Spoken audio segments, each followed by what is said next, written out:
Hello everyone, welcome to Chetan Bharat learning.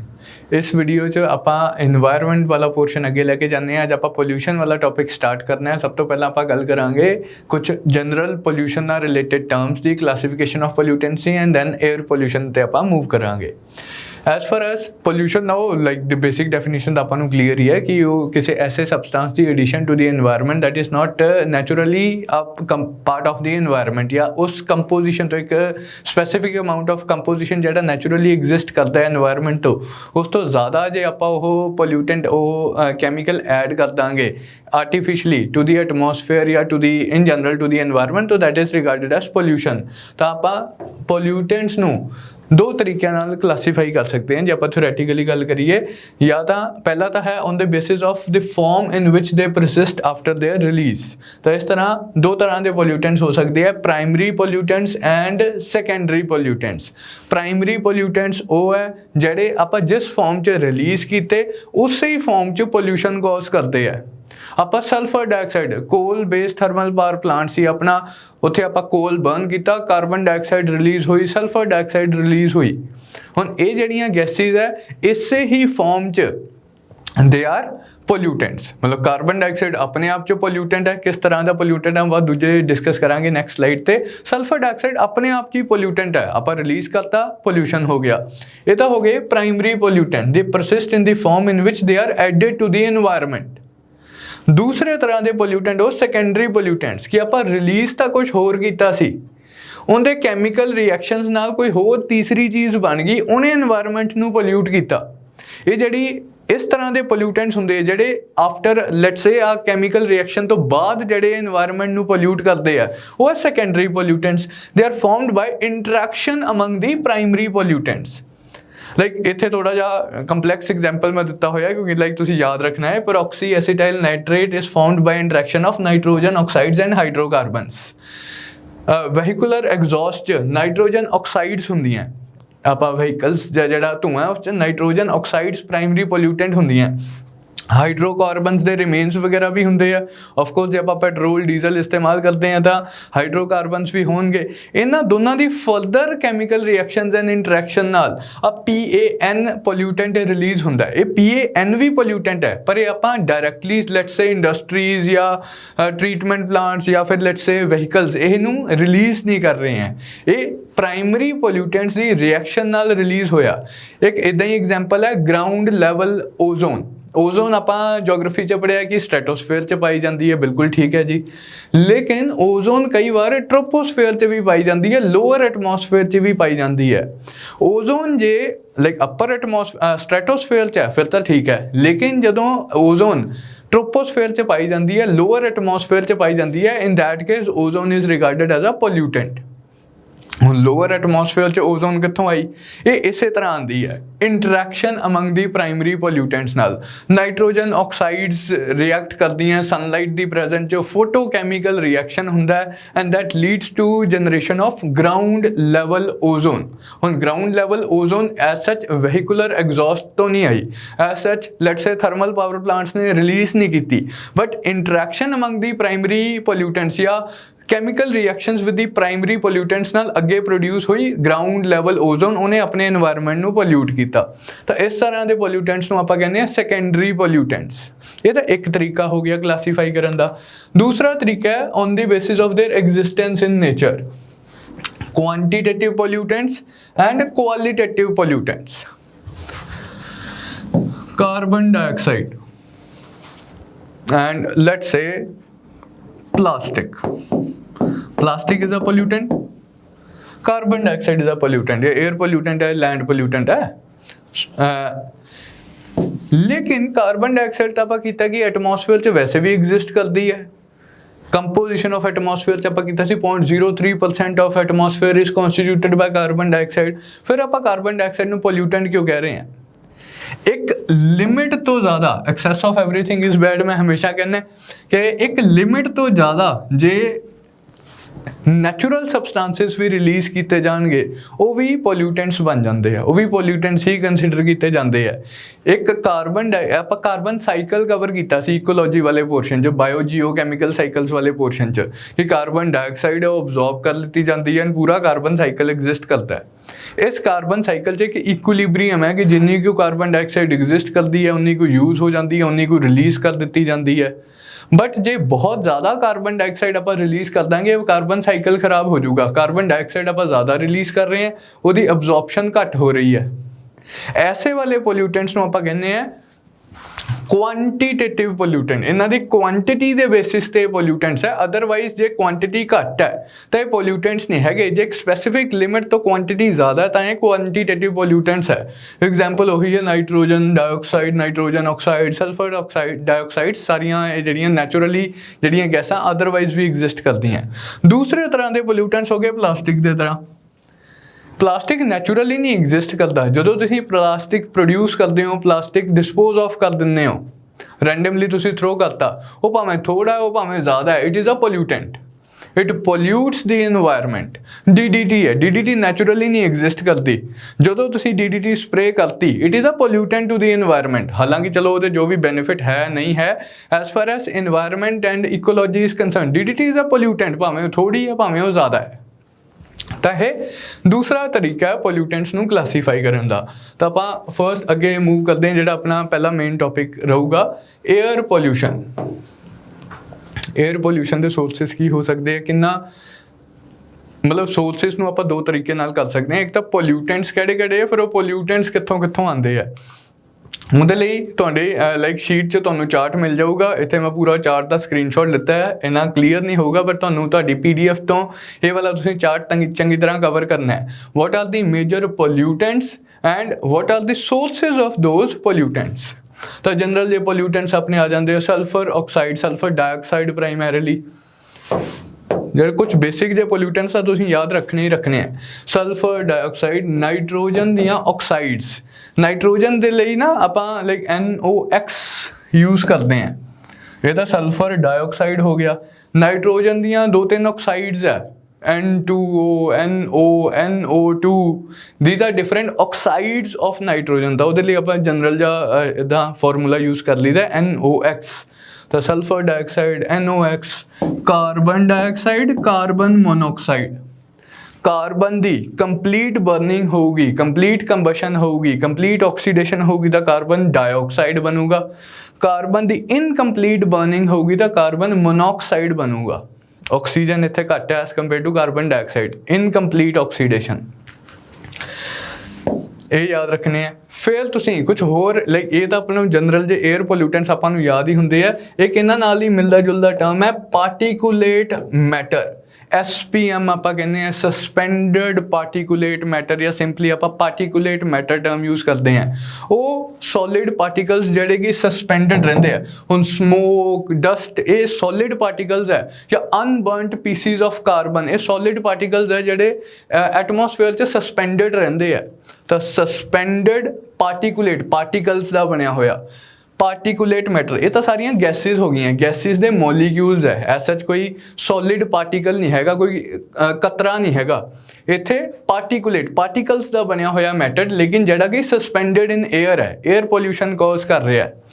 Particulate matter ये आप जिवें अजकल न्यूज़ वगैरह तुसीं पढ़ते रहने हो, एयर पोल्यूशन के कंटैक्सट आप पार्टिकुलेट मैटर के पोल्यूशन नूं मॉनीटर करीदा है। एयर क्वालिटी इंडैक्स आप आगे जाके देखांगे, उस आप PM 2.5 एंड PM 10 दो आप टर्म्स करीदे है। Particulate matter smaller than let's say 2.5 micrometre, particulate matter smaller than 10 micrometre. मतलब उन्होंने लाइक किन्ने वड्डे पार्टिकल्स है वो बेसिस ते दो तरह का पार्टिकुलेट पोल्यूशन आप मोनीटर करीदा है। बट पार्टिकुलेट मैटर की है आपको क्लीयर है। कित्थों आ सकता है पार्टिकुलेट मैटर पोल्यूशन, दसो जी। What could be the possible sources of particulate matter pollution. Solid कतरे कित्थों आउणगे, एयर च सस्पेंड होए होए। आप कार्बन कोल नूं बर्न कीता, कोल दी जे तां जिहड़ा कार्बन है कोल च उहदी जे कंबशन हो जूगी कंप्लीट, कार्बन डाइऑक्साइड बन जू। जे उहदी इनकंप्लीट कंबशन होगी कार्बन मोनोऑक्साइड बन जू। जे कार्बन बर्न नहीं होगा, अनबर्नट पीसीज ऑफ कार्बन इदां ही रह जाएंगे एंड वो बाकी दी स्मोक दे नाल, डस्ट दे नाल, धुएं दे नाल उपर एटमोसफेयर च चले जाएंगे, पार्टिकुलेट मैटर कॉन्स्टिट्यूट करेंगे। इस तरह पार्टिकुलेट मैटर आता है एटमोसफेयर एंड लाइक ये तो जस्ट एक एग्जाम्पल सी, और भी मल्टीपल सोर्सिस हो सकते हैं। तो ये वाले। फिर एक ओजोन मैंशनड, आप हुणे गल की थी ग्राउंड लैवल ते even ozone is a pollutant. Polycyclic aromatic hydrocarbon जिमें बेंजीन वगैरह है, ये पोल्यूशन कॉज करते हैं। ऑयल रिफाइनरीज च हाइड्रोकार्बनस का पार्ट होंगे है, कुछ ऐसे कैमिकल जिमें कि बेंजीन वगैरह जिहड़े कि रिलीज़ होंगे है ऑयल रिफाइनिंग प्रोसैस च। ऑयल रिफाइनिंग इंडस्ट्री तो है कंपाउंड्स रिलीज़ होंगे है, सारे एयर नू पोल्यूट करते हैं। तो लिस्ट दी हुई है तुहाडी PDF च, तुसीं नाम ये सारे ध्यान च रखने हैं। सॉलिड पोल्यूटेंट्स च कुछ हैवी मैटल पोल्यूटेंट्स भी होंगे है, जिमें कि आर्सेनिक, एस्बेस्टोस, रेडॉन, कुछ गैसेस इनर्ट गैसेस भी हैगियां, ये भी पोल्यूटेंट कॉज करती हैं, मतलब पोल्यूशन कॉज करती हैं। तो सारे तुसी अपनी शीट च स्टडी कर लेने हैं what are the different air pollutants and what are the different sources. Particulate pollution बारे ऑलरेडी मैं डिस्कशन की थी कि suspended in air like dust and soot वही अनबर्नड पीसीज ऑफ कार्बन। जेदा 10 माइक्रोमीटर तो वड्डा साइज़ है, 10 माइक्रोमीटर इन डायमीटर, 10 माइक्रोमीटर तो ज़्यादा डायमीटर है, तो वो सैटल डाउन कर जाते हैं। मतलब वो जी आप डिस्टिंक्शन की PM 2.5 PM 10, मतलब आप PM 10 ही क्यों मोनीटर किया,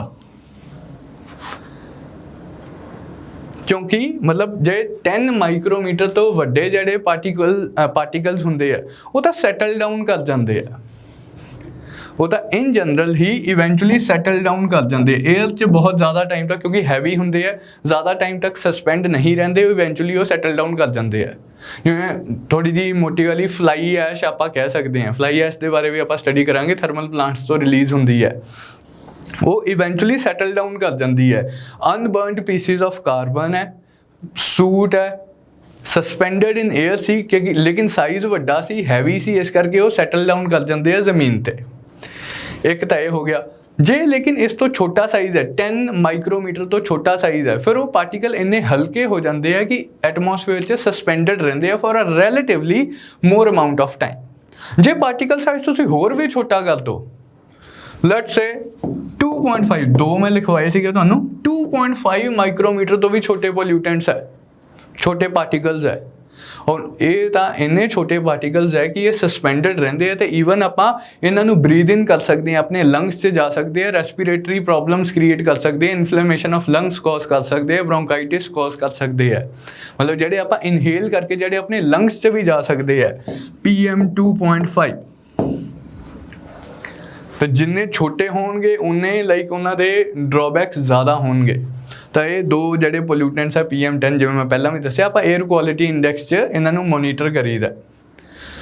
मेजर सोर्सेज की है vehicles, power plants, construction activities करके जी धूल मिट्टी जो उड़ती है, ऑयल रिफाइनरिंग एंड इंडस्ट्रीज, ठीक है जी। एंड हार्मफुल इफेक्ट्स मैं तो ऑलरेडी मैंशन करते हैं। नाउ आप गल करांगे नेक्स्ट फ्लाई ऐश की। फ्लाई ऐश किवें आंदी है, मतलब फ्लाई ऐश है कि नाम जी क्लीयर है, ऐश जड़ी फ्लाई करती पई है, ऐश मतलब ऐश्वर्या नहीं जड़ी अनबर्नड कार्बन के जड़े पीसीज है, बर्नड कार्बन के जड़े पीसीज है, जड़े सस्पेंडेड इन दी एयर है, यूजली ये थर्मल प्लांट्स वगैरह तो कोल बर्निंग ऑपरेशंस तो रिलीज़ होंदी है एंड एटमोसफेयर जो सस्पेंडेड रही है, रिलेटिवली वड्डे साइज़ की होंदी है, तो इवेंचुअली सैटल डाउन कर जाती है। It pollutes the air and water, मतलब नाउ यू अंडरस्टैंड कि वाई वाटर एयर नूं तो पोल्यूट करती है जिन्ना टाइम सस्पेंडेड है, इवेंचुअली सैटल डाउन कर देती है। सैटल डाउन करती है तो सॉयल से सैटल डाउन कर सकती है, वाटर बॉडीज से सैटल डाउन कर सकती है, सॉयल पोल्यूशन भी कॉज करती है, वाटर पोल्यूशन भी कॉज करती है, एयर पोल्यूशन भी कॉज करती है and may cause heavy metal pollution in the water bodies के फ्लाई ऐश से कुछ कैमिकल्स मेटल्स वगैरह हैवी मिनरल्स वगैरह हो सकते हैं, एल्यूमीनियम मैग्नीशियम इस तरह के मिनरल्स हो सकते हैं, ਉਹਦੇ ਨਾਲ हैवी मेटल पोल्यूशन हो जाऊगा। होर भी हो सकते हैं जिवें हैवी मेटल पोल्यूशन जो आप बेसिकली आर्सेनिक या कैडमियम या मरकरी वर्गियां चीज़ां यूजली कंसीडर करते हैं, तो इस तरह के पोल्यूटेंट्स भी हो सकते हैं फ्लाई ऐश च। फिर फ्लाई ऐश का वैजीटेशन के उत्ते जिवें की इफेक्ट होगा, मैं तुहानूं हुणे दस्सिया कि फ्लाई ऐश सैटल डाउन कर सकती है सॉयल ते, तो वो सॉयल की प्रोडक्टिविटी नूं भी इफेक्ट करूगी। फिर उस तो भी ज़्यादा जिहड़ा सवीयर इफेक्ट हुंदा है वो है इन कंटैक्सट ऑफ कि प्लांट्स दीयां लीव्स दे उत्ते ये फ्लाई ऐश डिपॉजिट हो सकती है। थर्मल प्लांट्स की विसिनिटी च जिहड़ा एरिया है ਲੋਕ ਮੇਰੇ ਨਾਲ ਅਗਰੀ ਕਰਨਗੇ ਜਿਹੜੇ ਇਹਨਾਂ ਲਾਈਕ ਥਰਮਲ ਪਲਾਂਟਸ ਦੇ ਸਰਾਊਂਡਿੰਗ ਏਰੀਆਜ਼ 'ਚ ਰਹਿ ਰਹੇ ਹੈ ਕਿ ਵੈਜੀਟੇਸ਼ਨ ਦੇ ਉੱਤੇ ਅਕਸਰ ਹੀ ਡਿਪੋਜ਼ਿਟ ਪਾਈ ਜਾਂਦੀ ਹੈ ਫਲਾਈ ਐਸ਼ ਦੀ। ਉਹਦੇ ਨਾਲ ਕੀ ਹੈ, productivity of like plant productivity ਘਟਦੀ ਹੈ ਕਿਉਂਕਿ ਲੀਵਸ ਆਰ ਕਵਰਡ ਬਾਈ ਦਿਸ ਫਲਾਈ ਐਸ਼। ਲੀਵਸ 'ਚ ਸਟੋਮੇਟਾ ਹੁੰਦਾ ਹੈ ਜਿੱਥੇ ਆਕਸੀਜਨ ਜਾਂ ਕਾਰਬਨ ਡਾਈਆਕਸਾਈਡ ਦੀ ਗੈਸ਼ੀਅਸ ਐਕਸਚੇਂਜ ਹੋਣੀ ਹੁੰਦੀ ਹੈ, ਉਹ ਸਟੋਮੇਟਾ ਬਲੌਕ ਹੋ ਜਾਂਦਾ ਤੇ ਪ੍ਰੋਡਕਟਿਵਿਟੀ ਆਫ ਪਲਾਂਟਸ ਥੋੜੀ ਜਿਹੀ ਘਟ ਜਾਂਦੀ ਹੈ। ਤਾਂ ਵੈਜੀਟੇਸ਼ਨ ਨੂੰ ਇਫੈਕਟ ਕਰਦਾ ਹੈ, ਸੋਇਲ ਨੂੰ ਇਫੈਕਟ ਕਰਦਾ ਹੈ। ਥੋੜਾ ਜਿਹਾ ਇਸ ਤੇ ਤੁਸੀਂ ਫਲਾਈ ਐਸ਼ ਦੀ ਕੰਪੋਜੀਸ਼ਨ ਤੇ ਵੀ ਧਿਆਨ ਦੇਣਾ ਹੈ। It contains oxides of silicon, aluminium, oxides of iron, calcium, magnesium, ਇਹ ਸਾਰੀਆਂ ਚੀਜ਼ਾਂ ਕੌਨਸਟੀਟਿਊਟ ਕਰਦੀਆਂ ਫਲਾਈ ਐਸ਼ ਨੂੰ। And it may also contain toxic heavy metals like lead, arsenic, cobalt and copper. ਤਾਂ ਥੋੜੇ ਜਿਹੇ ਧਿਆਨ 'ਚ ਰੱਖਣੇ ਆ ਫਲਾਈ ਐਸ਼ ਦੇ chemical ਕੌਨਸਟੀਟਿਊਐਂਟਸ: oxides of iron, calcium, magnesium, heavy metals like lead, arsenic, cobalt and copper, primarily aluminium silicate, मतलब पहले ही लिख लिया सिलिका ते aluminium silicate, silicon dioxide and calcium oxide, ये main chemical constituents है fly ash ਦੇ। ਪ੍ਰਾਈਮਰੀਲੀ ਕਿੱਥੋਂ ਆਉਂਦੀ ਹੈ, ਕੋਲ ਬਰਨਿੰਗ ਆਪਰੇਸ਼ਨ 'ਚ। ਐਂਡ ਕੋਲ ਬਰਨਿੰਗ ਆਪਰੇਸ਼ਨ 'ਚ ਵੀ ਪ੍ਰਾਈਮਰੀਲੀ ਜਿਹੜੇ ਕੋਲ ਬੇਸਡ ਥਰਮਲ ਪਾਵਰ ਪਲਾਂਟਸ ਹੈ। Some of the thermal power plants, they use natural gas as the fuel, while most of the thermal power plants, they use coal as the fuel. The coal using thermal power plants primarily fly ash release ਕਰਦੇ ਆ। ਬਾਕੀ ਚੀਜ਼ਾਂ ਦੇ context 'ਚ ਇਹਦਾ proportion ਬਹੁਤ ਘੱਟ ਹੈ। primarily coal based thermal power plants are responsible। Advantages ਕੀ ਹੈ, ਹੁਣ ਆਪਾਂ ਫਲਾਈ ਐਸ਼ ਨੂੰ ਕਿਸ ਤਰ੍ਹਾਂ, ਮਤਲਬ ਫਲਾਈ ਐਸ਼ ਅਦਰਵਾਈਜ਼ ਤਾਂ ਪੋਲਿਊਟੈਂਟ ਹੈ, ਲੇਕਿਨ ਕਿਸ ਤਰ੍ਹਾਂ ਆਪਾਂ ਇਸ ਨੂੰ ਆਪਣੇ ਐਡਵਾਂਟੇਜ ਲਈ ਯੂਜ਼ ਕਰ ਸਕਦੇ ਹਾਂ। ਚੰਗੀ ਗੱਲ ਕੀ ਹੈ ਫਲਾਈ ਐਸ਼ ਦੀ, ਕਿ ਇਹ ਸੈਟਲ ਡਾਊਨ ਹੋ ਜਾਂਦੀ ਹੈ। ਐਂਡ ਇਸੇ ਸੈਟਲਿੰਗ ਡਾਊਨ ਵਾਲੀ ਪ੍ਰੋਪਰਟੀ ਕਰਕੇ ਇਹਨੂੰ ਸੈਪਰੇਟ ਕੀਤਾ ਜਾ ਸਕਦਾ ਹੈ। ਇਹਨੂੰ ਲਾਈਕ ਪੋਲਿਊਟੈਂਟਸ ਨੂੰ ਥਰਮਲ ਪਾਵਰ ਪਲਾਂਟਸ 'ਚ ਜਿੱਥੇ ਚਿਮਨੀਜ਼ ਤੋਂ ਰਿਲੀਜ਼ ਕੀਤਾ ਜਾਂਦਾ ਹੈ ਧੂੰਆਂ, ਐਗਜ਼ੌਸਟ ਰਿਲੀਜ਼ ਕੀਤਾ ਜਾਂਦਾ, ਉੱਥੇ ਉਹਨੂੰ ਕੈਪਚਰ ਕੀਤਾ ਜਾ ਸਕਦਾ ਹੈ, ਟਰੈਪ ਕੀਤਾ ਜਾ ਸਕਦਾ ਹੈ। ਐਂਡ ਦੈਨ ਇਸ ਫਲਾਈ ਐਸ਼ ਨੂੰ ਆਪਾਂ ਕਾਫੀ ਪ੍ਰੋਡਕਟਿਵ ਯੂਜ਼ਸ 'ਚ ਇਸਤੇਮਾਲ ਕਰ ਸਕਦੇ ਹਾਂ, ਜਿਵੇਂ ਕਿ cement can be replaced by fly ash up to 35%। ਆਪਾਂ ਨਾਰਮਲੀ ਜਿਹੜਾ ਹੁਣ ਇੱਥੇ ਨਾ ਇੱਕ ਦੋ ਤੁਸੀਂ ਟਰਮਸ ਧਿਆਨ 'ਚ ਰੱਖਣੀ ਹੈ, ਪੇਪਰ 'ਚੋਂ ਪੁੱਛ ਲਿਆ ਜਾਂਦਾ ਕਿ ਇਸ 'ਚ ਕੀ ਖਾਸ ਗੱਲ ਹੈ। ਆਪਾਂ ਨਾਰਮਲੀ ਜਿਹੜਾ ਸੀਮੈਂਟ ਦਾ ਇਸਤੇਮਾਲ ਕਰਦੇ ਹਾਂ ਉਹ ਹੁੰਦਾ OPC, ordinary Portland cement. But J cement 'ਚ ਆਪਾਂ ਫਲਾਈ ਐਸ਼ ਦਾ ਇਸਤੇਮਾਲ ਕੀਤਾ ਹੋਇਆ ਤਾਂ ਉਹਨੂੰ ਆਪਾਂ ਕਹਿੰਦੇ ਆ PPC, pozzolana Portland cement. Pozzolana Portland cement note ਕਰ ਲੈਣਾ ਹੈ ਪਲੀਜ਼। ਪੋਜ਼ੋਲਾਨਾ ਪੋਰਟਲੈਂਡ ਸੀਮੈਂਟ ਇਹ ਉਹ ਸੀਮੈਂਟ ਹੈ ਜਿਸ 'ਤੇ ਫਲਾਈ ਐਸ਼ ਦਾ ਇਸਤੇਮਾਲ ਕੀਤਾ ਹੈ। ਤਾਂ ਜੇ ਆਪਾਂ ਸੀਮੈਂਟ 'ਚ ਥੋੜ੍ਹਾ ਜਿਹਾ ਫਲਾਈ ਐਸ਼ ਇਸਤੇਮਾਲ ਕਰ ਲਾਂਗੇ ਤਾਂ ਸੀਮੈਂਟ ਦੀ ਪ੍ਰੋਪਰਟੀਜ਼ ਇੰਪਰੂਵ ਹੁੰਦੀਆਂ, ਉਹਦੀ ਹਾਈਡਰੇਸ਼ਨ ਵਗੈਰਾ ਜਾਂ ਕਿੰਨੇ ਟਾਈਮ 'ਚ ਉਹ ਸੈਟਿੰਗ ਹੁੰਦਾ ਹੈ, ਤਾਂ ਸੀਮੈਂਟ ਦੀਆਂ ਪ੍ਰੋਪਰਟੀਜ਼ ਥੋੜ੍ਹੀਆਂ ਜਿਹੀਆਂ ਇੰਪਰੂਵ ਹੁੰਦੀਆਂ ਜੇ ਆਪਾਂ ਫਲਾਈ ਐਸ਼ ਦਾ ਇਸਤੇਮਾਲ ਕਰ ਲਾਂਗੇ। ਸਭ ਤੋਂ ਪਹਿਲਾਂ ਤਾਂ ਇਹਦਾ ਇਹੀ ਐਡਵਾਂਟੇਜ ਹੈ। ਦੂਸਰਾ ਐਡਵਾਂਟੇਜ, ਆਪਾਂ ਫਲਾਈ ਐਸ਼ ਦੀਆਂ ਬ੍ਰਿਕਸ ਬਣਾ ਸਕਦੇ ਹਾਂ। ਫਲਾਈ ਐਸ਼ ਆਪਣੇ ਆਪ 'ਚ ਰਿਫਰੈਕਟਰੀ ਮਟੀਰੀਅਲ ਹੈ ਜਿਹੜਾ ਲਾਈਕ ਭੱਠੀ 'ਚੋਂ ਕੋਲ ਬਰਨਿੰਗ ਪ੍ਰੋਸੈਸ ਦਾ ਬਾਈ ਪ੍ਰੋਡਕਟ ਹੈ। ਤਾਂ ਇਹ ਇੱਕ ਬਹੁਤ ਹੀ ਇਨਸੂਲੇਟਿੰਗ ਮਟੀਰੀਅਲ ਵੀ ਦੀ ਤਰ੍ਹਾਂ ਵੀ ਐਕਟ ਕਰਦਾ ਹੈ। ਆਪਾਂ ਇਹਦੀਆਂ ਜੇ ਫਲਾਈ ਐਸ਼ ਦੀ ਜੇ ਮਿੱਟੀ ਜੀ ਆਪਾਂ ਇਕੱਠੀ ਕਰਕੇ ਉਹਦੀ ਬ੍ਰਿਕਸ ਬਣਾ ਦਾਂਗੇ, they are very light in weight and offer high strength and durability. Additional advantage ਕੀ ਹੈ ਕਿ ਇਹ ਇਨਸੂਲੇਟਿੰਗ ਪ੍ਰੋਪਰਟੀਜ਼ ਵੀ ਹੁੰਦੀਆਂ। ਕੰਕਰੀਟ ਦਾ ਇੱਕ ਬਹੁਤ ਵੱਡਾ ਕੰਸਟਰਕਸ਼ਨ ਐਕਟੀਵਿਟੀਜ਼ 'ਚ ਇਸਤੇਮਾਲ ਕਰਨ ਦਾ ਡਿਸਐਡਵਾਂਟੇਜ ਹੈ ਕਿ ਇਹ इंसुलेशन ਇਹਦੀ ਘੱਟ ਹੁੰਦੀ ਹੈ। ਬਾਹਰ ਗਰਮੀ ਹੈ ਤਾਂ ਬਿਲਡਿੰਗਸ ਦੇ ਅੰਦਰ ਬਹੁਤ ਜ਼ਿਆਦਾ ਗਰਮੀ ਹੋ ਜਾਊਗੀ, ਬਾਹਰ ਠੰਡ ਹੈ ਤਾਂ ਬਿਲਡਿੰਗਸ ਦੇ ਅੰਦਰ ਬਹੁਤ ਜ਼ਿਆਦਾ ਠੰਡ ਹੋ ਜਾਊਗੀ। ਥਰਮਲ ਇੰਸੂਲੇਸ਼ਨ ਥੋੜੀ ਘੱਟ ਪ੍ਰੋਵਾਈਡ ਕਰਦਾ ਹੈ concrete as compare to bricks. ਲੇਕਿਨ ਮਤਲਬ ਬ੍ਰਿਕਸ ਨਾਰਮਲ ਬ੍ਰਿਕਸ ਵੀ ਜਿਹੜੀਆਂ ਕਲੇ ਵਾਲੀਆਂ ਬ੍ਰਿਕਸ ਹੁੰਦੀਆਂ, ਫਲਾਈ ਐਸ਼ ਬ੍ਰਿਕਸ ਜੇ ਆਪਾਂ ਇਸਤੇਮਾਲ ਕਰ ਲਈਏ ਇਨਸਟੈਡ ਆਫ ਕੰਕਰੀਟ ਜਾਂ ਪੋਜ਼ੋਲਾਨਾ ਸੀਮੈਂਟ ਦਾ ਇਸਤੇਮਾਲ ਕਰ ਲਈਏ ਕੰਕਰੀਟ ਬਣਾਉਣ 'ਚ, ਤਾਂ ਉਹਦਾ ਐਡਵਾਂਟੇਜ ਕੀ ਹੈ ਬ੍ਰਿਕਸ ਦੀ ਪਰਟੀਕੂਲਰਲੀ ਇੱਥੇ ਆਪਾਂ ਗੱਲ ਕਰ ਰਹੇ ਹਾਂ ਕਿ ਇੱਕ ਤਾਂ ਬ੍ਰਿਕਸ ਲਾਈਟ ਇਨ ਵੇਟ ਹੈ as compare to the conventional BRICS, ਫਿਰ ਇਹਨਾਂ ਦੀ ਸਟਰੈਂਥ ਵੀ ਜ਼ਿਆਦਾ ਐਂਡ ਇਹਨਾਂ ਦੀ ਥਰਮਲ ਇਨਸੂਲੇਸ਼ਨ ਪ੍ਰੋਪਰਟੀਜ਼ ਵੀ ਜ਼ਿਆਦਾ। ਫਿਰ ਇਹਨੂੰ ਫਲਾਈ ਐਸ਼ ਨੂੰ ਤੀਜਾ ਕੀ ਇਹਦਾ ਐਡਵਾਂਟੇਜ ਹੋ ਸਕਦਾ ਹੈ, ਇਹਨੂੰ ਆਪਾਂ ਐਜ਼ ਅ ਫਿਲ ਮਟੀਰੀਅਲ ਇਸਤੇਮਾਲ ਕਰ ਸਕਦੇ ਹਾਂ। ਫਿਲ ਮਟੀਰੀਅਲ ਕਿਵੇਂ, ਆਪਾਂ ਜਿਵੇਂ ਤੁਸੀਂ ਫਲਾਈਓਵਰਸ ਵਗੈਰਾ ਬੰਦੇ ਦੇਖੇ ਆ, ਬ੍ਰਿਜਿਸ ਵਗੈਰਾ ਬੰਦੇ ਆ, ਫਲਾਈਓਵਰਸ ਬੰਦੇ ਆ, ਇੱਕ ਤਾਂ ਉਹ ਵਾਲਾ ਪੋਰਸ਼ਨ ਹੁੰਦਾ ਜਿਹੜਾ ਵੈਸੇ ਹੀ ਲੈਟਸ ਸੇ ਕਾਲਮਸ ਦੇ ਉੱਤੇ ਖੜਾ ਹੋਇਆ, ਉੱਤੇ ਆਪਾਂ ਬੀਮ ਲਾਤਾ, ਲੇਕਿਨ ਲੈਟਸ ਸੇ ਰੇਲਵੇ ਕ੍ਰੋਸਿੰਗ ਇੱਥੇ ਸੀਗੀ, ਰੇਲਵੇ ਲਾਈਨ ਆਪਾਂ ਇੱਥੇ ਕ੍ਰੋਸ ਕਰਨੀ ਸੀ, ਜਿਹੜਾ ਪਿੱਛੇ ਵਾਲਾ ਪੋਰਸ਼ਨ ਹੁੰਦਾ ਇਹ ਤਾਂ ਮਿੱਟੀ ਨਾਲ ਹੀ ਫਿਲ ਕੀਤਾ ਜਾਂਦਾ। ਜਿੱਥੋਂ ਟ੍ਰੇਨ ਕ੍ਰੋਸ ਕਰਨੀ ਸੀ ਉੱਥੇ ਉਹਨਾਂ ਨੇ ਪਿੱਲਰ ਲਾ ਕੇ ਉੱਤੇ ਬੀਮ ਪਾਤਾ, ਉੱਤੇ ਲੈਟਸ ਸੇ ਸੜਕ ਬਣਾਤੀ, ਬਟ ਜਿਹੜਾ ਅਪਰੋਚਿਸ ਹੁੰਦੀਆਂ ਉਹ ਤਾਂ ਫਿਲਡ ਵਿਦ ਮਡ, ਸੈਂਡ, ਇੱਦਾਂ ਦੀਆਂ ਚੀਜ਼ਾਂ ਹੀ ਹੁੰਦੀਆਂ। ਇੱਥੇ ਕਹਿੰਦੇ ਆ ਕਿ ਆਪਾਂ ਫਲਾਈ ਐਸ਼ ਦਾ ਇਸਤੇਮਾਲ ਕਰ ਸਕਦੇ ਹਾਂ। It is a fill material for road embankments and concrete road. फिर नेक्स्ट है ये, it can be used in reclamation of wastelands. Wastelands ਨੂੰ ਰਿਕਲੇਮ ਕਰਨ ਲਈ, वेस्टलैंड्स 'ਚ ਨਾ ਐਕਸੈਸ ਆਫ ਵਾਟਰ ਹੁੰਦਾ, ਆਪਾਂ ਉਸ and soil water locked conditions 'ਚ ਐਗਜ਼ਿਸਟ ਕਰਦੀ ਹੈ, ਆਪਾਂ ਉੱਥੇ ਫਲਾਈ ਐਸ਼ ਦਾ ਇਸਤੇਮਾਲ ਕਰਕੇ ਥੋੜ੍ਹਾ ਜਿਹਾ ਸੋਇਲ ਕੁਆਲਿਟੀ ਨੂੰ ਇੰਪਰੂਵ ਕਰ ਸਕਦੇ ਹਾਂ ਐਂਡ ਵੇਸਟਲੈਂਡਸ ਨੂੰ ਰਿਕਲੇਮ ਕਰ ਸਕਦੇ ਹਾਂ। ਉੱਥੇ ਜਿੱਥੇ excess waterlogged conditions exist ਕਰਦੀਆਂ ਉੱਥੇ abandoned mines can be filled with fly ash. ਕਿ ਲੈਟਸ ਸੇ ਜਿਵੇਂ ਬਹੁਤ ਪੁਰਾਣੀਆਂ ਮਾਈਨਸ ਹੈ, ਇੰਨੀਆਂ ਡੀਪ ਹੋ ਗਈਆਂ, ਜਿੰਨਾ ਉਹਨਾਂ 'ਚ ਮੈਟਲ ਸੀਗਾ ਆਪਾਂ ਸਾਰਾ ਐਕਸਟਰੈਕਟ ਕਰ ਲਿਆ, ਜਿੰਨਾ ਕੋਲ ਸੀਗਾ ਉਹ ਸਾਰਾ ਆਪਾਂ ਐਕਸਟਰੈਕਟ ਕਰ ਲਿਆ। ਇਹ ਇੱਕ ਐਡਵਾਂਟੇਜ ਵੀ ਤੁਸੀਂ ਕਹਿ ਸਕਦੇ ਹੋ, ਜਾਂ ਇੱਕ ਵਨ ਆਫ ਦੀ ਮੈਥਡਸ ਕਹਿ ਸਕਦੇ ਹੋ ਜਿਹਦੇ ਨਾਲ ਤੁਸੀਂ ਫਲਾਈ ਐਸ਼ ਨੂੰ ਡਿਸਪੋਜ਼ ਆਫ ਵੀ ਕਰ ਸਕਦੇ ਹੋ। ਕਿਉਂਕਿ ਖਾਲੀ ਮਾਈਨਸ, ਇਹ ਦੋਨੋਂ ਤਰਫ ਹੀ ਇਹਦੇ ਐਡਵਾਂਟੇਜ ਹੈ। ਖਾਲੀ ਮਾਈਨਸ ਪਈਆਂ ਹੋਈਆਂ, ਆਪਾਂ ਕੋਈ ਐਕਟੀਵਿਟੀਜ਼ ਨਹੀਂ ਕਰ ਰਹੇ, ਅਬੈਂਡਨ ਕੀਤੀਆਂ ਹੋਈਆਂ, 10 ਸਾਲ ਪੁਰਾਣੀਆਂ ਹੋ ਗਈਆਂ, ਹੋ ਸਕਦਾ ਉਹ ਮਾਈਨ ਕੋਲੈਪਸ ਕਰ ਜੇ, ਆਪਾਂ ਮੇਨਟੇਨ ਤਾਂ ਕੀਤਾ ਨਹੀਂ ਉਹਨੂੰ। ਉਸ ਚੀਜ਼ ਨੂੰ ਅਵੋਇਡ ਕਰਨ ਲਈ ਆਪਾਂ ਕੀ ਕਰਦੇ ਹਾਂ ਕਿ ਥੋੜੀ ਜਿਹੀ ਲਾਈਕ ਉਹਨੂੰ ਫਿਲਿੰਗ ਆਫ ਦੀ ਮਾਈਨਸ ਕਰ ਸਕਦੇ ਹਾਂ। ਤਾਂ fly ash can be used to fill those abandoned mines. So these are some of the advantages that can be extracted from using fly ash.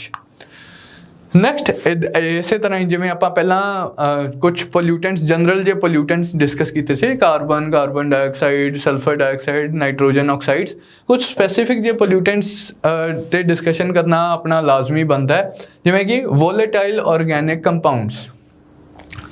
ਉਹ ਤੁਹਾਡੀ ਚਾਰਟ 'ਚ ਜਿਹੜਾ ਪਹਿਲਾਂ ਟੇਬਲ ਦਿੱਤਾ ਹੋਇਆ ਸੀ ਉੱਥੇ ਇੱਕ ਟਰਮ ਸੀ ਪਰਸਿਸਟੈਂਟ ਆਰਗੈਨਿਕ ਪੋਲਿਊਟੈਂਟਸ, ਇਸ ਤਰ੍ਹਾਂ ਕਰਕੇ ਜਿਹੜਾ ਸੀਗਾ, ਉਸੇ ਤਰ੍ਹਾਂ ਉਹਦੇ ਨਾਲ ਹੀ ਮਿਲਦਾ ਜੁਲਦਾ ਟਰਮ ਹੈ ਵੋਲੇਟਾਈਲ ਆਰਗੈਨਿਕ ਕੰਪਾਊਂਡਸ। ਉਹ ਆਰਗੈਨਿਕ ਕੰਪਾਊਂਡ ਜਿਹੜੇ ਵੋਲੇਟਾਈਲ ਇਨ ਨੇਚਰ ਹੈ, ਉੱਡਦੇ ਰਹਿੰਦੇ ਆ। ਫਾਰਮੈਲਡੀਹਾਈਡ ਦਾ ਤੁਸੀਂ ਜਾਂ ਵਾਰਨਿਸ਼ਿੰਗ ਵਗੈਰਾ, ਵੁੱਡ ਪੋਲਿਸ਼ ਹੁੰਦੀ ਹੈ ਆਪਣੇ ਘਰਾਂ 'ਚ, ਤਾਂ ਇੱਕ ਡਿਸਟਿੰਕਟਿਵ ਸਮੈਲ ਜੀ ਆਉਂਦੀ ਰਹਿੰਦੀ ਹੈ। ਉਹ ਉਸ ਤਰ੍ਹਾਂ ਦੇ ਜਿਹੜੇ ਕੰਪਾਊਂਡਸ ਹੈ, ਕਿਉਂਕਿ ਆਪਾਂ ਜਿਹੜੇ ਕੈਮੀਕਲਸ ਇਸਤੇਮਾਲ ਕਰਦੇ ਆ ਉਹਨਾਂ ਤੋਂ ਕੁਝ ਗੈਸਿਸ ਰਿਲੀਜ਼ ਹੁੰਦੀਆਂ ਰਹਿੰਦੀਆਂ, ਜਿਸ ਪ੍ਰੋਸੈਸ ਨੂੰ ਆਪਾਂ ਕਹਿੰਦੇ ਹਾਂ ਆਊਟ ਗੈਸਿੰਗ, ਜਾਂ ਇਹਨੂੰ ਆਫ ਗੈਸਿੰਗ ਵੀ ਕਹਿੰਦੇ ਆ। ਕਿ ਜਿਹੜੇ ਆਪਾਂ ਕੈਮੀਕਲਸ ਦਾ ਇਸਤੇਮਾਲ, ਪੇਂਟਸ ਵਗੈਰਾ ਆਪਾਂ ਕਰਦੇ ਹਾਂ ਆਪਣੇ ਘਰਾਂ 'ਚ, ਇਹਨਾਂ ਤੋਂ ਵੀ ਕਈ ਵਾਰੀ ਕੁਝ ਕੈਮੀਕਲਸ ਰਿਲੀਜ਼ ਹੁੰਦੇ ਰਹਿੰਦੇ ਆ। Volatile organic compounds, large group of carbon based chemicals that easily evaporate at room temperature। ਤੁਸੀਂ ਪੇਂਟ ਕੀਤਾ ਹੋ ਐਂਡ ਉਹ ਪੇਂਟ ਦੀ ਸਰਫੇਸ ਤੋਂ ਕੈਮੀਕਲਸ ਰਿਲੀਜ਼ ਹੋ ਰਹੇ ਆ, ਇਵੈਪੋਰੇਟ ਕਰ ਰਹੇ ਆ। For example formaldehyde which evaporates from paint, ਹੁਣ ਮੈਂ ਗੱਲ ਹੀ ਕਰ ਰਿਹਾ ਸੀਗਾ, causes irritation to the eyes, nose and allergies। sources ਕੀ ਹੈ volatile organic compounds ਦੇ? Perfumes, hair sprays, furniture polish, glue, air freshener, moth repellent, सारे इदां ਦੀਆਂ ਜਿਹੜੀਆਂ ਚੀਜ਼ਾਂ ਆਪਾਂ ਆਪਣੇ ਘਰਾਂ 'ਚ ਹੀ ਇਸਤੇਮਾਲ ਕਰਦੇ ਹਾਂ। ਐਂਡ ਇਹ ਜਿਹੜੇ ਵੋਲੇਟਾਈਲ ਆਰਗੈਨਿਕ ਕੰਪਾਊਂਡਸ ਹੈ, they contribute to indoor air pollution. Usually ਆਪਾਂ air pollution outdoor air pollution ਦੇ ਕੰਟੈਕਸਟ 'ਚ ਹੀ ਧਿਆਨ 'ਚ ਰੱਖਦੇ ਹਾਂ। ਇਹ ਇਨਡੋਰ 에ਅਰ ਪੋਲਿਊਸ਼ਨ ਕਾਜ਼ ਕਰਦੇ ਆ ਇਹ ਵਾਲੇ ਪੋਲਿਊਟੈਂਟਸ। ਹੈਲਥ ਇਫੈਕਟ ਕੀ ਹੈ? ਉਹੀ ਇਰੀਟੇਸ਼ਨ ਆਫ ਆਈਜ਼, ਇੱਥੇ ਸਪੈਲਿੰਗ ਦੇਖ ਲੈਣਾ ਬਈ, ਇਮੀਟੇਸ਼ਨ ਨਹੀਂ ਹੈ, irritation of eyes, nose, throat, headache, nausea, ਇਹ ਜਿਹੜੇ ਜਨਰਲ ਜੇ ਇਫੈਕਟ ਹੈ 에ਅਰ ਪੋਲਿਊਟੈਂਟਸ ਦੇ। ਇੱਕ ਤੁਸੀਂ ਧਿਆਨ 'ਚ ਰੱਖਣਾ, ਚਲੋ ਪਹਿਲਾਂ ਟੋਬੈਕੋ ਸਮੋਕ ਬਾਰੇ ਪੜ੍ਹ ਲਈਏ। ਕਾਰਸੀਨੋਜੈਨਿਕ ਇਫੈਕਟਸ ਹੁੰਦੇ ਆ ਟੋਬੈਕੋ ਦੇ। ਤੁਸੀਂ ਮੂਵੀਜ਼ ਵਗੈਰਾ ਦੇਖਣ ਜਾਂਦੇ ਆ, ਮੁਕੇਸ਼ ਆਉਂਦਾ ਉੱਥੇ ਕਿ because of the harmful effects of tobacco, ਜਿਹੜੀ ਕਹਾਣੀ ਸੁਣਾਉਂਦਾ। ਹੁਣ ਇਸ 'ਚ ਕੀ ਹੈ ਕਿ Y is tobacco harmful, Y is tobacco injurious? ਇੱਕ ਤਾਂ ਉਹ ਐਡਿਕਟਿਵ ਹੈ ਐਂਡ ਉਹਦਾ ਜਿਹੜਾ ਹੈਲਥ ਰਿਲੇਟਡ ਜਿਹੜਾ ਐਸਪੈਕਟ ਹੈ ਕਿ this smoke is carcinogenic, it leads to cancer. It leads to burning of eyes, nose, throat, irritation, bronchitis के respiratory system ਨੂੰ of course affect करता है, asthma cause कर सकता है. So these are the harmful effects of tobacco smoke. एक मैं ਤੁਹਾਨੂੰ ਜਿਹੜੀ ਗੱਲ ਦੱਸ ਰਿਹਾ ਸੀ, in general vehicular pollution and industrial pollution ਇਹ main sources ਹੈ air pollution ਦੇ. ਦੋ ਜਿਹੜੇ ਮੇਜਰ ਪੋਲਿਊਟੈਂਟਸ ਹੈ, ਮਤਲਬ ਇਹ ਕਾਰਬਨ ਡਾਈਆਕਸਾਈਡ ਤਾਂ ਹੈ ਹੀ ਹੈ, ਕਦੇ ਵੀ ਕਾਰਬਨ ਕੰਪਾਊਂਡਸ ਬਰਨ ਹੋਣਗੇ, ਪੈਟਰੋਲ, ਡੀਜ਼ਲ, ATF, ਕੋਲ, ਨੈਚੁਰਲ ਗੈਸ, ਕੋਈ ਵੀ ਕਾਰਬਨ ਕੰਪਾਊਂਡ ਬਰਨ ਹੋਊਗਾ ਤਾਂ of course carbon dioxide release ਹੋਊਗੀ. ਇਹ ਤਾਂ ਸਭ ਤੋਂ ਜ਼ਿਆਦਾ ਕੁਆਂਟਿਟੀ ਵਾਲਾ ਪੋਲਿਊਟੈਂਟ ਹੈ ਹੀ ਹੈ. ਐਂਡ ਇਹ ਆਪਾਂ ਅਗਲੀ ਕਲਾਸ 'ਚ ਦੇਖਾਂਗੇ ਗ੍ਰੀਨ ਹਾਊਸ ਇਫੈਕਟ ਨਾਲ ਐਸੋਸੀਏਟਡ ਹੈ, ਐਂਡ ਦੈਨ ਉਹਦੇ ਨਾਲ ਜਿਹੜੇ ਕਲਾਈਮੇਟ ਚੇਂਜ ਰਿਲੇਟਡ ਆਸਪੈਕਟਸ ਆ ਉਹਨਾਂ 'ਤੇ ਆਪਾਂ ਬਾਅਦ 'ਚੋਂ ਆਵਾਂਗੇ. ਵੀ ਕਾਰਬਨ ਡਾਈਆਕਸਾਈਡ ਤਾਂ ਇੱਕ ਬੇਸਿਕ ਪੋਲਿਊਟੈਂਟ ਹੈ ਹੀ ਹੈ, ਕਿਉਂਕਿ ਕਾਰਬਨ ਨੂੰ ਬਰਨ ਕਰਕੇ ਕਾਰਬਨ ਡਾਈਆਕਸਾਈਡ ਹੀ ਰਿਲੀਜ਼ ਹੁੰਦੀ ਹੈ. ਇਸ ਤੋਂ ਇਲਾਵਾ ਜਿਹੜੀਆਂ ਦੋ ਮੇਜਰ ਪੋਲਿਊਟੈਂਟ ਗੈਸਿਸ ਹੈ, sulphur dioxide and oxides of nitrogen. Vehicular exhaust 'ਚ ਵੀ ਇਹ ਦੋ ਪੋਲਿਊਟੈਂਟਸ ਹੁੰਦੇ ਆ, ਇੰਡਸਟਰੀਅਲ ਐਗਜ਼ੌਸਟ 'ਚ ਵੀ ਇਹ ਦੋ ਪੋਲਿਊਟੈਂਟਸ ਹੁੰਦੇ ਆ along with carbon dioxide. But ਹੁਣ ਇੱਥੇ ਤੁਸੀਂ ਇੱਕ ਜਨਰਲ ਅੰਡਰਸਟੈਂਡਿੰਗ ਦੇ ਪੁਆਇੰਟ ਆਫ ਵਿਊ 'ਚ ਯਾਦ ਰੱਖਣਾ ਹੈ, ਇੰਡਸਟਰੀਅਲ ਪੋਲਿਊਟੈਂਟਸ ਪਰਟੀਕੂਲਰਲੀ ਜਿਹੜੇ ਥਰਮਲ ਪਾਵਰ ਪਲਾਂਟਸ ਤੋਂ ਆਉਂਦੇ ਆ, ਕੋਲ ਬੇਸਡ ਥਰਮਲ ਪਾਵਰ ਪਲਾਂਟਸ ਤੋਂ ਆਉਂਦੇ ਆ, ਉੱਥੇ SO2 sulphur dioxide is the main pollutant. Vehicular exhaust 'ਚ nitrogen oxides are the main pollutants. ਹੁਣ ਜਦੋਂ ਤੁਹਾਨੂੰ ਪ੍ਰੀਲਿਮਸ 'ਚ ਕੁਐਸਚਨ ਆਉਂਦਾ ਤਾਂ ਇਹ ਨਹੀਂ ਕਹਿ ਦੇਣਾ ਕਿ ਵਹੀਕੂਲਰ ਐਗਜ਼ੌਸਟ 'ਚ ਤਾਂ ਹੀ ਸਲਫਰ ਡਾਈਆਕਸਾਈਡ ਹੁੰਦਾ ਹੀ ਨਹੀਂ, ਜਾਂ let's say thermal power plants ਵਾਲੇ ਪੋਲਿਊਸ਼ਨ 'ਚ ਤਾਂ ਨਾਈਟ੍ਰੋਜਨ ਆਕਸਾਈਡਸ ਹੁੰਦੀਆਂ ਹੀ ਨਹੀਂ. ਹੁੰਦੀਆਂ, ਮਤਲਬ ਕਾਰਬਨ ਡਾਈਆਕਸਾਈਡ ਵੀ ਹੁੰਦਾ, ਸਲਫਰ ਡਾਈਆਕਸਾਈਡ ਵੀ ਹੁੰਦਾ, ਨਾਈਟ੍ਰੋਜਨ ਦੀਆਂ ਆਕਸਾਈਡਸ ਵੀ ਹੁੰਦੀਆਂ, ਦੋਨੋਂ ਤਰ੍ਹਾਂ ਦੇ ਪੋਲਿਊਸ਼ਨ 'ਚ ਹੀ.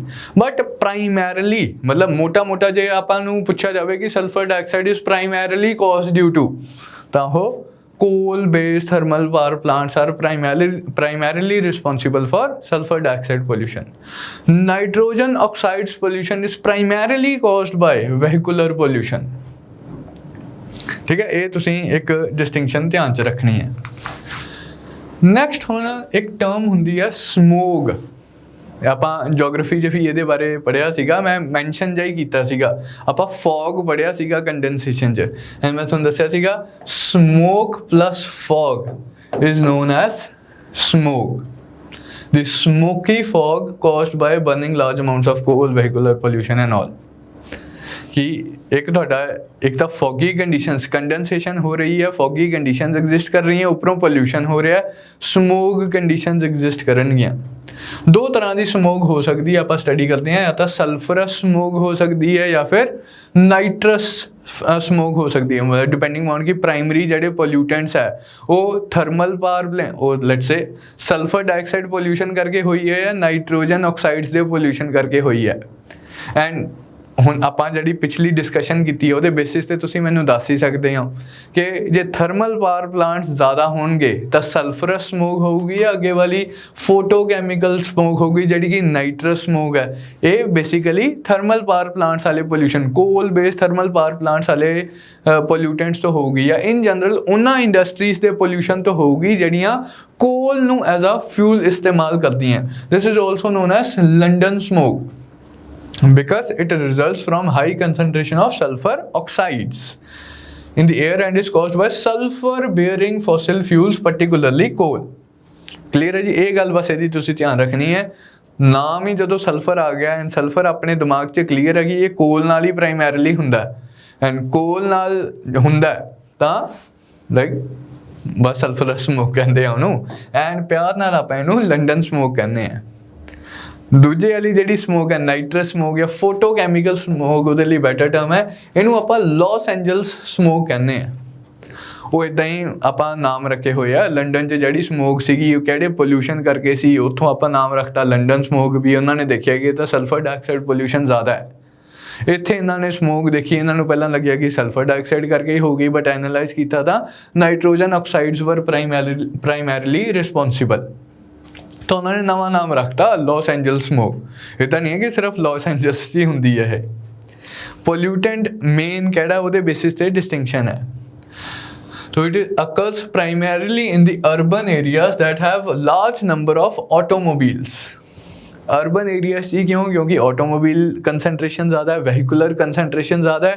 वहीकुलर पोल्यूशन जो मैं तुहानूं दस्सिया कि nitrogen oxides primarily pollutants present ਹੁੰਦੀਆਂ ਐਂਡ ਉਹਨਾਂ ਨਾਲ ਕੀ ਹੁੰਦਾ ਫੋਟੋ ਨਾਈਟ੍ਰੋਜਨ ਆਕਸਾਈਡਸ ਉਹੀ ਜਿਹੜੀ ਮੈਂ ਪਹਿਲਾਂ ਗੱਲ ਕਰ ਰਿਹਾ ਸੀਗਾ ਕਿ ਨਾਈਟ੍ਰੋਜਨ ਆਕਸਾਈਡਸ ਕੀ ਕਰਦੀਆਂ ਸਨਲਾਈਟ ਦੀ ਪ੍ਰੈਜ਼ੈਂਸ 'ਚ ਫੋਟੋਕੈਮੀਕਲ ਰਿਐਕਸ਼ਨ ਹੁੰਦਾ ਇਹਨਾਂ ਦਾ ਫੋਟੋ ਸਨਲਾਈਟ ਦੀ ਪ੍ਰੈਜ਼ੈਂਸ 'ਚ ਕੈਮੀਕਲ ਰਿਐਕਸ਼ਨ ਹੁੰਦਾ ਐਂਡ ਇਹ ओजोन फॉर्मेशन होंदी है। अल्टीमेटली इट लीड्स टू मतलब कंपलैक्स चेन ऑफ रिएक्शन है। सच मैं कैमिकल रिएक्शन नहीं लिख रहा, मोटा जिहा आपां नूं आइडिया होना चाहिए कि नाइट्रोजन ऑक्साइड्स दा सनलाइट दी प्रेजेंस च फोटोकैमिकल रिएक्शन होंदा है that ultimately leads to production of ozone in the lower atmosphere, ground level ozone।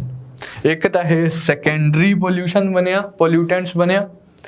दूसरा ਇਹਦੇ ਨਾਲ ਹੇਜ਼ੀ ਦੀਆਂ ਕੰਡੀਸ਼ਨਸ ਕ੍ਰੀਏਟ ਹੋ ਜਾਂਦੀਆਂ, ਸਮੋਗ ਵਾਲੀਆਂ ਕੰਡੀਸ਼ਨਸ ਕ੍ਰੀਏਟ ਹੋ ਜਾਂਦੀਆਂ। ਉਸ ਨੂੰ ਚੀਜ਼ ਨੂੰ ਆਪਾਂ ਕਹਿੰਦੇ ਆ ਫੋਟੋਕੈਮੀਕਲ ਸਮੋਗ। ਇੱਕ ਇਨ ਜਨਰਲ ਆਪਾਂ ਹੋਰ ਵੀ ਵਰਡ ਯੂਜ਼ ਕਰਦੇ ਆ ਹੇਜ਼। ਹੇਜ਼ ਵੀ ਇਹ ਵਰਡ ਵੀ ਮੈਂ ਤੁਹਾਨੂੰ ਕੰਡੈਂਸੇਸ਼ਨ ਕਰਾਉਂਦੇ ਹੋਏ ਮੈਂਸ਼ਨ ਕੀਤਾ ਸੀਗਾ ਕਿ ਇਸ ਕੇਸ 'ਚ ਮਤਲਬ ਭਾਵੇਂ ਲਾਸ ਐਂਜਲਸ ਸਮੋਗ ਹੈ ਭਾਵੇਂ ਲੰਡਨ ਸਮੋਗ ਹੈ, ਦੋਨਾਂ ਹੀ ਕੇਸਿਸ 'ਚ ਇੱਕ ਪ੍ਰਾਇਮਰੀ ਕੌਨਸਟੀਟੂਐਂਟ ਕੀ ਹੈ ਫੌਗ, यानी कि water droplet suspended in the air, वो विजिबिलिटी नूं बहुत घट कर देंदे है। जे फॉग ना होवे बट पोल्यूटेंट्स होन, सल्फर डाइऑक्साइड है उहदे करके विजिबिलिटी घट हो रही है, हेजी जियां कंडीशन, पार्टिकुलेट पोल्यूशन करके हेजी जियां कंडीशनस बन रही हैं, विजिबिलिटी बहुत घट है, दिख नहीं रहा। नाइट्रोजन ऑक्साइड्स दे पोल्यूशन करके विजिबिलिटी बहुत घट है, दिख नहीं रहा, तो उहदे लई आपां वर्ड यूज़ करते हैं हेज, हेजी कंडीशनस, जदों विजन क्लीयर नहीं हुंदा। तो हेज से तुसी प्राइमरीली याद रखना है no condensation takes place in haze, no fog formation takes place in haze, simply visibility is affected because of pollutants present in the atmosphere. Effects of smoke, light brownish coloration, जो Delhi smoke काफ़ी famous है, stubble burning करके, दिवाली दे crackers वगैरह करके primarily इन्हों causes मन्निया जाता है कि दिल्ली च आह अक्टूबर नवंबर वाले सीजन च बहुत ज़्यादा स्मोक होंदी है। Light brownish colouration of atmosphere, of course reduced visibility, plant damage, irritation of eyes, respiratory disease, asthma वगैरह, ये सारिया चीज़ां एग्रावेट होंदियां।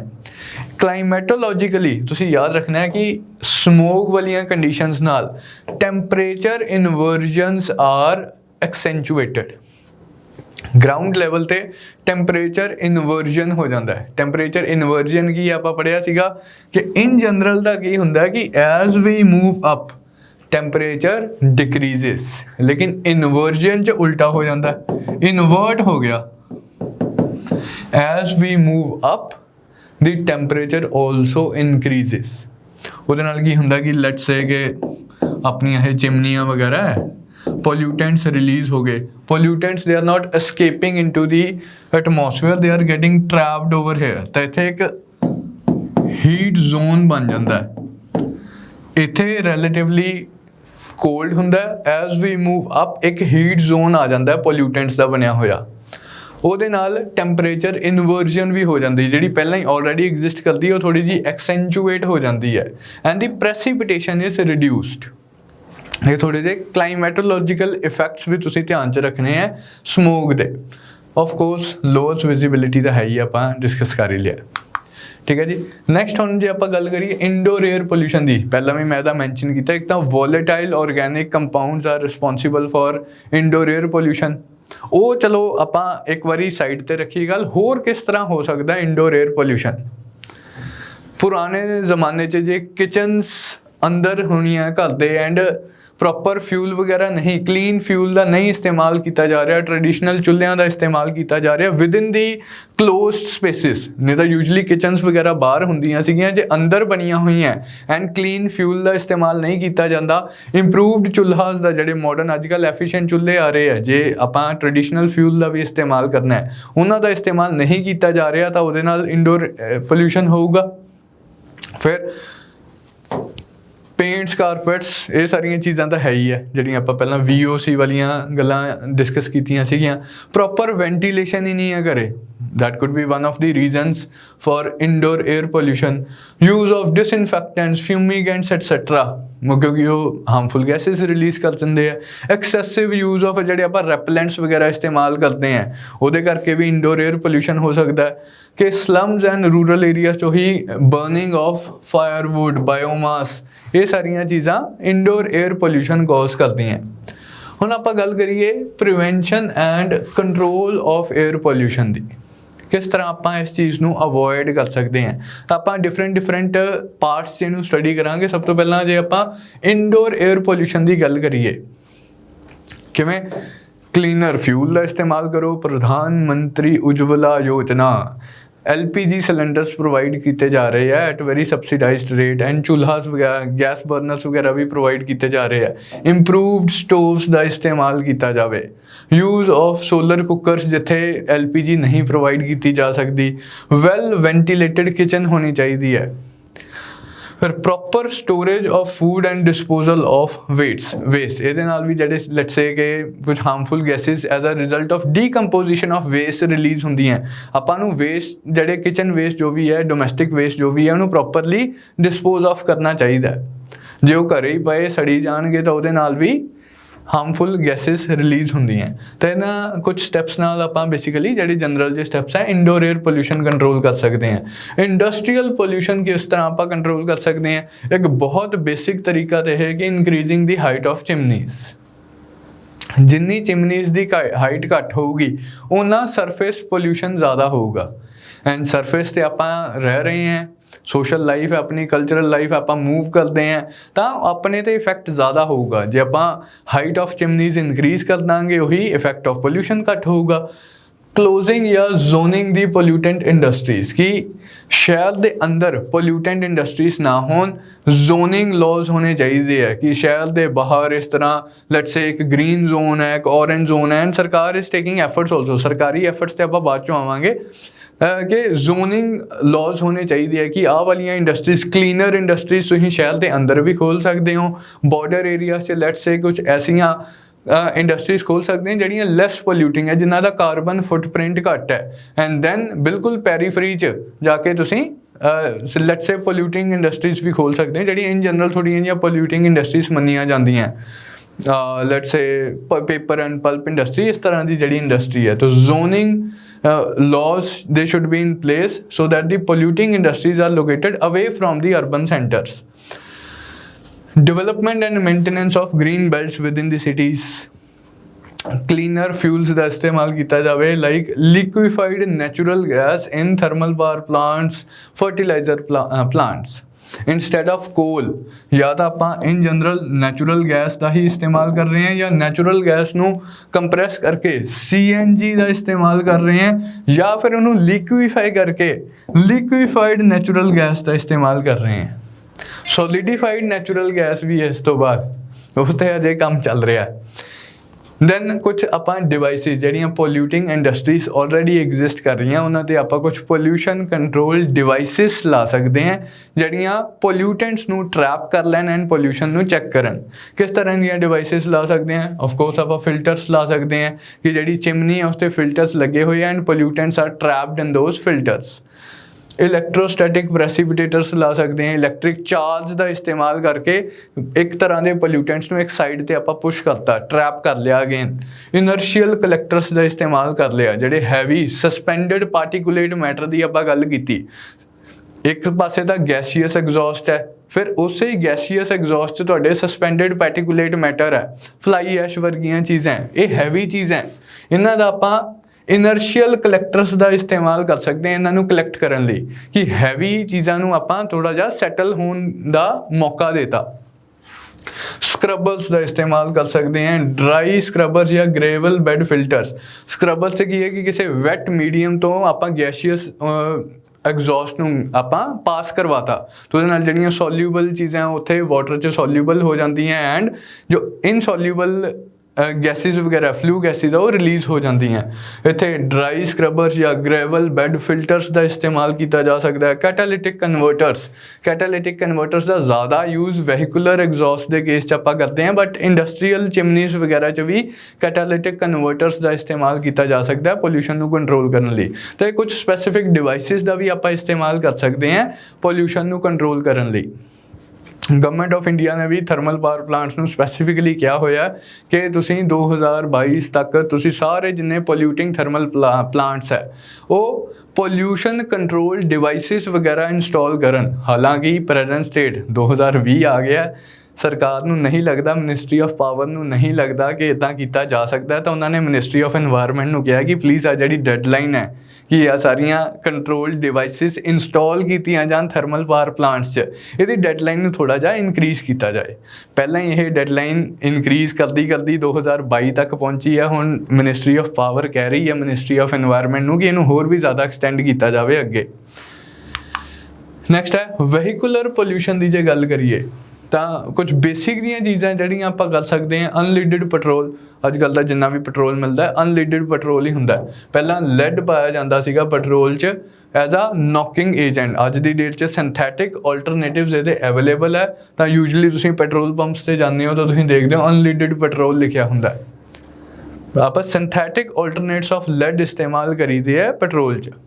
ਲੈਡ ਪੋਲਿਊਸ਼ਨ ਦੇ ਕਾਫੀ ਹਾਰਮਫੁਲ ਇਫੈਕਟਸ ਹੁੰਦੇ ਆ ਆਪਣੇ ਐਂਡੋਕਰਾਈਨ ਸਿਸਟਮ ਲਈ ਵੀ, ਆਪਣੇ ਨਰਵਸ ਸਿਸਟਮ ਲਈ ਵੀ, ਤਾਂ ਇਹ ਆਪਾਂ ਅਵੋਇਡ ਕਰਨਾ ਹੈ। ਫਿਰ ਕੈਟਾਲਿਟਿਕ ਕਨਵਰਟਰਸ ਉਹੀ ਕਿ ਕੁਛ ਕੈਟਾਲਿਟਿਕ converter specifically hydrogen, palladium, platinum ਇਸ ਤਰ੍ਹਾਂ ਦੀਆਂ ਚੀਜ਼ਾਂ ਦਾ ਇਸਤੇਮਾਲ ਕਰਕੇ ਪੋਲਿਊਟੈਂਟਸ ਨੂੰ ਇੱਕ ਲੈਸਰ ਹਾਰਮਫੁਲ ਫਾਰਮ ਜਾਂ ਉੱਥੇ ਹੀ ਟਰੈਪ ਕਰਨ ਦੀ ਕੋਸ਼ਿਸ਼ ਕਰਦੇ ਆ।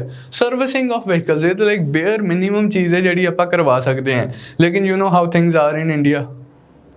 ਕਿਸੇ ਵੀ ਪੈਟਰੋਲ ਪੰਪ 'ਤੇ ਜਾ ਕੇ ਆਪਾਂ ਉਹ ਸਰਟੀਫਿਕੇਟ ਬਣਵਾ ਦਿੰਦੇ ਹਾਂ pollution under control the, and ਧੂੰਆਂ ਜਿੰਨਾ ਵੀ ਆਪਾਂ ਅਕਸਰ ਦੇਖਦੇ ਹਾਂ ਕਿ ਇੰਨੇ ਪੋਲਿਊਟਿੰਗ ਵਹੀਕਲਸ ਚੱਲ ਰਹੇ ਆ, ਸਭ ਕੋਲ ਪੋਲਿਊਸ਼ਨ ਅੰਡਰ ਕੰਟਰੋਲ ਦਾ ਸਰਟੀਫਿਕੇਟ ਹੁੰਦਾ। ਰੈਗੂਲਰ ਸਰਵਿਸਿੰਗ ਕਰਵਾਉਣੀ ਚਾਹੀਦੀ ਹੈ। ਜਿਹੜੇ ਪੋਲਿਊਸ਼ਨ ਕੰਟਰੋਲ ਲਾਜ਼ ਇਹਨਾਂ ਨੂੰ ਪ੍ਰੋਪਰਲੀ ਐਨਫੋਰਸ ਵਗੈਰਾ ਕੀਤਾ ਜਾਵੇ। ਇੱਕ ਤਾਂ ਇਹ ਤਰੀਕਾ ਹੋ ਸਕਦਾ। ਫਿਰ ਸਰਕਾਰ ਹੁਣ ਇਸ ਕੇਸ 'ਚ ਨਾ ਇੰਡੀਵਿਜੂਅਲਸ ਦੇ ਹੱਥ 'ਚ ਤਾਂ ਬਸ ਇੰਨੀਆਂ ਕੁ ਚੀਜ਼ਾਂ ਹੋ ਸਕਦੀਆਂ ਕਿ ਲਾਈਕ ਜੇ ਕੋਈ ਉਹਨਾਂ ਨੇ like further let's say installation of ਕੁਝ ਡਿਵਾਈਸਿਸ ਕਰਵਾਈ ਜਾ ਸਕਦੀ ਹੈ ਕਿ ਨਹੀਂ, ਜੇ ਉਹਨਾਂ ਦਾ ਵਹੀਕਲ ਬਹੁਤ ਜ਼ਿਆਦਾ ਪੋਲਿਊਟੈਂਟਸ ਰਿਲੀਜ਼ ਕਰ ਰਿਹਾ ਕਿ ਪੋਲਿਊਸ਼ਨ ਅੰਡਰ ਚੈੱਕ ਵਾਲਾ ਸਰਟੀਫਿਕੇਟ ਨਹੀਂ ਮਿਲ ਰਿਹਾ ਤਾਂ ਥੋੜ੍ਹਾ ਜਿਹਾ ਉਹਨਾਂ ਨੇ ਮੋਡੀਫਾਈ ਕਰਵਾ ਲਿਆ। ਬਟ ਜਿਹੜੀਆਂ ਕੰਪਨੀਜ਼ ਮੈਨੂਫੈਕਚਰ ਕਰ ਰਹੀਆਂ ਵਹੀਕਲਸ ਨੂੰ ਉਹਨਾਂ ਦੇ ਐਂਡ 'ਤੇ ਕਾਫੀ ਕੁਛ ਕੀਤਾ ਜਾ ਸਕਦਾ ਹੈ। ਐਂਡ ਇਸੇ ਚੀਜ਼ ਨੂੰ ਰੈਕਗਨਾਈਜ਼ ਕਰਦੇ ਹੋਏ ਸਰਕਾਰਾਂ ਕੀ ਕਰਦੀਆਂ, ਸਰਕਾਰਾਂ ਵਹੀਕਲ ਮੈਨੂਫੈਕਚਰਿੰਗ ਕੰਪਨੀਜ਼ 'ਤੇ ਕੁਝ ਕੰਪਲਾਇੰਸ ਇੰਪੋਜ਼ ਕਰਦੀਆਂ ਕਿ ਤੁਸੀਂ ਇੱਦਾਂ ਦੇ ਇੰਜਨਸ ਬਣਾਉਣੇ ਹਨ, ਤੁਹਾਡਾ ਇੰਜਨ ਇੰਨੇ ਪੋਲਿਊਟੈਂਟਸ ਰਿਲੀਜ਼ ਕਰੇ, ਇਸ ਤੋਂ ਜ਼ਿਆਦਾ ਸਲਫਰ ਡਾਈਆਕਸਾਈਡ ਨਾ ਰਿਲੀਜ਼ ਕਰੇ, ਇਸ ਤੋਂ ਜ਼ਿਆਦਾ ਨਾਈਟ੍ਰੋਜਨ ਆਕਸਾਈਡਸ ਨਾ ਰਿਲੀਜ਼ ਕਰੇ, ਇਸ ਤੋਂ ਜ਼ਿਆਦਾ ਸਸਪੈਂਡਡ ਪਾਰਟੀਕੂਲੇਟ ਮੈਟਰ PM10 ਜਾਂ PM2.5 ਨਾ ਰਿਲੀਜ਼ ਕਰੇ। ਇਸ ਤਰ੍ਹਾਂ ਕੁਝ ਕੰਪਲਾਇੰਸ ਕੋਸਟ ਇੰਪੋਜ਼ ਕੀਤੀਆਂ ਜਾਂਦੀਆਂ ਮੈਨੂਫੈਕਚਰਰਸ ਆਫ ਵਹੀਕਲਸ ਦੇ ਉੱਤੇ। ਐਂਡ ਸਿਰਫ ਮੈਨੂਫੈਕਚਰਰਸ ਆਫ ਵਹੀਕਲਸ ਹੀ ਨਹੀਂ, ਮੈਨੂਫੈਕਚਰਰਸ ਆਫ ਫਿਊਲਸ ਆਲਸੋ। ਜੇ ਫਿਊਲ ਚੰਗਾ ਹੋਊਗਾ, ਪੈਟਰੋਲ ਪਿਓਰ ਹੋਊਗਾ, ਮਤਲਬ ਰਿਲੇਟਿਵਲੀ ਬੈਟਰ ਕੁਆਲਿਟੀ ਦਾ ਪੈਟਰੋਲ ਹੋਊਗਾ, ਰਿਲੇਟਿਵਲੀ ਬੈਟਰ ਕੁਆਲਿਟੀ ਦਾ ਡੀਜ਼ਲ ਹੋਊਗਾ ਜਿਸ 'ਚ ਇੰਪਿਊਰਿਟੀਜ਼ ਘੱਟ ਹੋਣਗੀਆਂ, ਉਹਦੇ ਨਾਲ ਵੀ ਤਾਂ ਪੋਲਿਊਸ਼ਨ ਘੱਟ ਹੋਊਗਾ। ਤਾਂ ਮੈਨੂਫੈਕਚਰਰਸ ਆਫ ਵਹੀਕਲਸ ਦੇ ਉੱਤੇ ਕੁਝ ਕੰਪਲਾਇੰਸ ਕੋਸਟ ਇੰਪੋਜ਼ ਕਰਦੀ ਹੈ ਸਰਕਾਰ। ਮੈਨੂਫੈਕਚਰਰਸ ਆਫ ਫਿਊਲ ਦੇ ਉੱਤੇ ਕੰਪਲਾਇੰਸ ਕੋਸਟ ਇੰਪੋਜ਼ ਕਰਦੀ ਹੈ ਸਰਕਾਰ। ਤਾਂ ਇਸ ਕੰਟੈਕਸਟ 'ਚ ਡਿਫਰੈਂਟ ਕੰਟਰੀਜ਼ ਦੇ ਡਿਫਰੈਂਟ ਨੋਰਮਸ ਹੈ। ਜਿਵੇਂ ਇੰਡੀਆ 'ਚ ਭਾਰਤ ਸਟੇਜ ਨੋਰਮਸ ਚੱਲਦੇ ਆ। ਇੰਨਾ ਵਧੀਆ ਲੱਗ ਰਿਹਾ ਮੇਰਾ ਨਾਮ। ਭਾਰਤ ਸਟੇਜ ਨੋਰਮਸ ਆਪਣੇ ਦੇਸ਼ 'ਚ ਚੱਲਦੇ ਆ as of now, like April 2020 'ਚ ਜਦੋਂ ਲੋਕਡਾਊਨ ਚੱਲ ਰਿਹਾ ਸੀਗਾ, India has shifted from BS4 norms to BS6 norms. Actually ये ਜਿਹੜੇ भारत स्टेज नॉर्म्स है, Bharat stage 4, Bharat stage 5, Bharat stage 6, ये different series of vehicular emissions ਦੇ ਨੋਰਮਸ ਹੈ ਜਿਹੜੇ 1997 ਤੋਂ ਇੰਡੀਆ 'ਚ ਲਾਗੂ ਹੋਏ ਹੋਏ ਹੈ। ਐਕਚੁਅਲੀ ਯੂਰਪ 'ਚ ਇਹ ਨੋਰਮਸ ਬਹੁਤ ਪਹਿਲਾਂ ਤੋਂ ਅਪਲਾਈ ਹੋ ਗਏ ਸੀ। ਉਹਨਾਂ ਨੋਰਮਸ ਦੇ ਬੇਸਿਸ 'ਤੇ ਇੰਡੀਆ ਨੇ ਵੀ ਆਪਣੇ ਨੋਰਮਸ ਰਿਲੀਜ਼ ਕੀਤੇ। ਤਾਂ ਜਿਹੜੇ ਭਾਰਤ ਸਟੇਜ ਨੋਰਮਸ ਹੈ ਇਹ ਯੂਰਪੀਅਨ ਨੋਰਮਸ ਦੇ ਉੱਤੇ ਬੇਸਡ ਹੈ। ਤੁਸੀਂ ਇੱਕ ਤਾਂ ਇਹ ਗੱਲ ਧਿਆਨ 'ਚ ਰੱਖਣੀ ਹੈ। ਫਿਰ ਜਿਵੇਂ ਇਹ ਜਿਹੜੇ ਟਰਮਸ ਹੈ, ਜਿਵੇਂ ਜਿਵੇਂ ਟੈਕਨੋਲੋਜੀ ਇੰਪਰੂਵ ਕਰਦੀ ਹੈ ਤਾਂ new set of emission norms ਆਪਾਂ ਡਿਸਾਈਡ ਕਰ ਲਈਦੇ ਵੀ ਹੁਣ at the present level of technology ਇੱਕ ਡੀਜ਼ਲ ਕਾਰ 'ਚੋਂ ਇੰਨੇ ਕੁ ਸਲਫਰ ਡਾਈਆਕਸਾਈਡ ਐਮਿਸ਼ਨਸ ਹੋ ਜਾਣ, ਇੰਨੇ ਕੁ ਨਾਈਟ੍ਰੋਜਨ ਆਕਸਾਈਡਸ ਦੇ ਐਮਿਸ਼ਨ ਹੋ ਜਾਣ, ਇੰਨੇ ਕੁ ਪਾਰਟੀਕੂਲੇਟ ਮੈਟਰ ਦੇ ਐਮਿਸ਼ਨਸ ਹੋ ਜਾਣ। ਟੈਕਨੋਲੋਜੀ ਹੋਰ ਇੰਪਰੂਵ ਕੀਤੀ, ਬੈਟਰ ਐਫੀਸ਼ੀਐਂਟ ਵਹੀਕਲਸ ਆਏ, ਫਿਊਲ ਐਫੀਸ਼ੀਐਂਟ ਵਹੀਕਲ ਆਏ, ਬੈਟਰ ਜਿਹੜੀ ਐਨਰਜੀ ਕਨਵਰਜਨ ਹੋ ਰਹੀ ਹੈ। ਨਿਊ ਲੈਵਲ ਆਫ ਟੈਕਨੋਲੋਜੀ ਦੇ ਬੇਸਿਸ 'ਤੇ ਆਪਾਂ ਨਿਊ ਨੋਰਮਸ ਰਿਲੀਜ਼ ਕਰਤੇ। ਤਾਂ ਆਪਣੇ ਜਿਹੜੇ ਆਹ BS6 ਨੋਰਮਸ ਹੈ, BS5 ਨੋਰਮਸ ਹੈ, BS4 ਨੋਰਮਸ ਹੈ, BS5 ਤੇ ਤਾਂ ਆਪਾਂ ਗਏ ਨਹੀਂ, ਆਪਾਂ ਸਕਿਪ ਹੀ ਕਰਤਾ, ਸਿੱਧਾ ਜੰਪ ਮਾਰਿਆ। Earlier we were supposed to move from ਜਿਹੜਾ ਰੈਗੂਲਰ ਟ੍ਰੈਂਡ ਹੈ BS1 ਤੋਂ BS2, BS3, BS4, ਮਤਲਬ ਕਾਇਦੇ ਨਾਲ ਬੰਦਾ ਸੀ BS4 ਤੋਂ ਆਪਾਂ BS6 ਤੇ ਜਾਈਏ। लेकिन in view of increasing pollution and Paris climate change जी पेरिस एग्रीमेंट है in context of climate change वो टारगेट्स के context and in general for the concern of environment आप डिसाइड किया कि आप BS5 ते जाने की बजाय डायरैक्टली BS6 से चले जावांगे, बैटर क्वालिटी नॉर्म्स आप अडोप्ट करांगे। तो एट प्रेजेंट BS6 व्हीकल्स ही तुसीं खरीद सकते हैं। एंड ये तुसीं याद रखना एग्जाम पॉइंट ऑफ व्यू तो कि आप BS5 नॉर्म्स नू स्किप किया। हुण चेंजिस कुछ किदां दी आई हैं कि BS6 ग्रेड फ्यूल, हमने फ्यूल दे कंटेक्सट है इस च Maruti and Toyota and Honda and Mercedes of the world ने कुछ नहीं करना। ये तो Indian oil corporation, Bharat petroleum, ये ਜਿਹੜੇ oil manufacturing fuel manufacturing companies है ਉਹਨਾਂ ਤੇ ਲਈ ਕੰਡੀਸ਼ਨ ਇੰਪੋਜ਼ ਕੀਤੀ ਗਈ ਹੈ ਕਿ ਤੁਹਾਡੇ ਫਿਊਲ ਦਾ ਸਲਫਰ ਕੰਟੈਂਟ 10 ppm ਤੱਕ ਹੀ ਹੋ ਸਕਦਾ ਹੈ, ਪਾਰਟੀਕਲਸ ਪਰ ਮਿੰਟ, ਪਾਰਟਸ ਪਰ ਮਿਲੀਅਨ। ਪਹਿਲਾਂ ਜਿਹੜੇ BS4 ਨੋਰਮ ਸੀਗੇ ਉਸ 'ਚ 50 ppm was the limit of the sulphur content. ਤਾਂ ਬੈਟਰ ਕੁਆਲਿਟੀ ਫਿਊਲ ਹੋਊਗਾ ਤਾਂ ਘੱਟ ਐਮਿਸ਼ਨਸ। ਹੁਣ ਜਿਹੜੇ ਫਿਊਲ 'ਚ ਹੀ ਸਲਫਰ ਘੱਟ ਹੈ ਉਹ ਸਲਫਰ ਡਾਈਆਕਸਾਈਡ ਵੀ ਘੱਟ ਰਿਲੀਜ਼ ਕਰੂਗਾ, ਓਬਵੀਅਸ ਦੀ ਗੱਲ ਹੈ।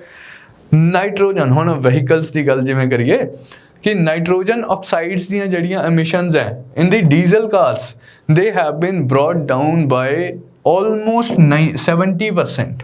ਕਿ BS4 'ਚ ਜਿੰਨੇ ਨਾਈਟ੍ਰੋਜਨ ਆਕਸਾਈਡਸ ਦੀ ਐਮਿਸ਼ਨ ਅਲਾਉਡ ਸੀਗੀ BS6 नॉर्म्स च उस तो 70% घट एमिशनस परमिटेड है।